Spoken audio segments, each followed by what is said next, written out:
नमस्कार मंडळी, जय सद्गुरू चॅनलमध्ये तुमचं स्वागत आहे। उपवासाची एकदम नवीन आणि झटपट रेसिपी करणार आहोत।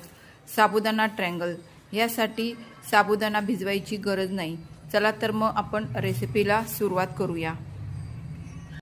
चला उपवासाचे साबुदाणा ट्रँगल करूया। इथे मी 1 वाटी साबुदाणा घेतलेला आहे। इकडे मी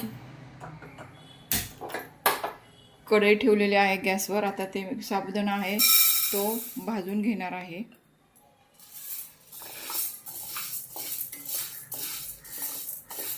हा साबुदाणा मी 2 मिनिटं भाजून घेतलेला आहे। आपला साबुदाणा हा भाजलेला आहे। आता मी हा थंड करण्यासाठी ठेवत आहे।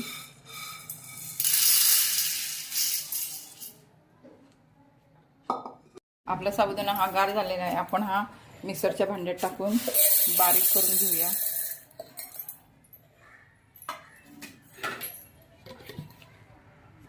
इथे मी 1 बटाटा घेतलेला आहे, उकडून घेतलेला आहे।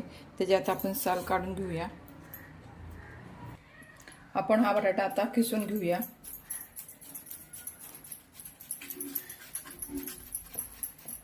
इथे मी तो बटाटा किसून घेतलेला आहे।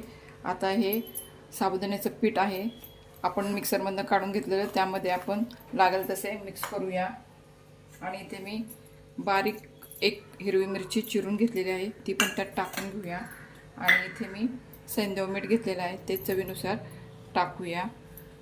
आता आपण हे मिक्स करूया आणि मळून घेऊया। लागेल तसं आपण साबुदाण्याचं पीठ त्यामध्ये मिक्स करून घेऊया। आपलं पीठ हे छान असं मळून झालेलं आहे।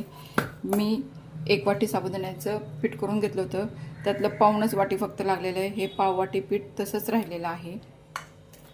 हे मळलेलं पीठ आपण 5 मिनिटं मुरण्यासाठी असंच ठेवून देऊया।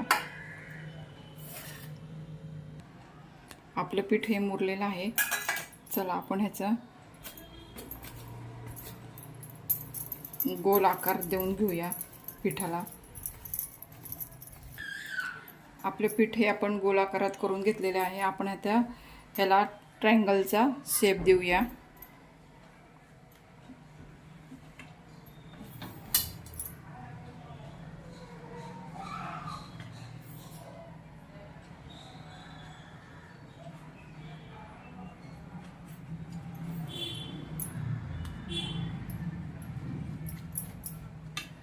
इकडे मी तेल तापायला ठेवलेलं आहे। आता आपण हे तळून घेऊया।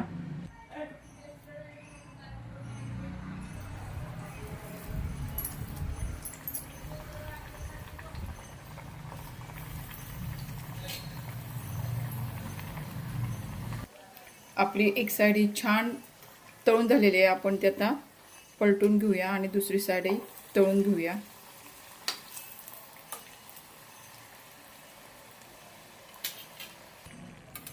मी हे बारीक गॅसवर साबुदाणा ट्रँगल हे छान तळून घेतलेले आहेत। तुम्ही हे शॅलो फ्राय करू शकता।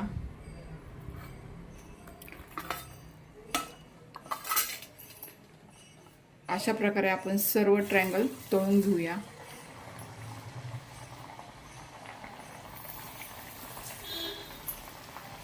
आपले साबुदाण्याचे ट्रँगल हे तळून झालेले आहेत। तुम्ही ही रेसिपी नक्की करून बघा।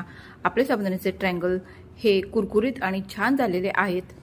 पहा किती सुंदर कुरकुरीत आणि खुसखुशीत उपवासाचे साबुदाणा ट्रँगल तयार झाले आहेत। दही किंवा उपवासाच्या चटणीसोबत खाल्ले तर ह्याची चव अजूनही छान लागते। तुम्हाला ही झटपट आणि वेगळी उपवासाची रेसिपी आवडली असेल तर व्हिडिओला लाईक करा, शेअर करा आणि सबस्क्राईब करायला विसरू नका। धन्यवाद।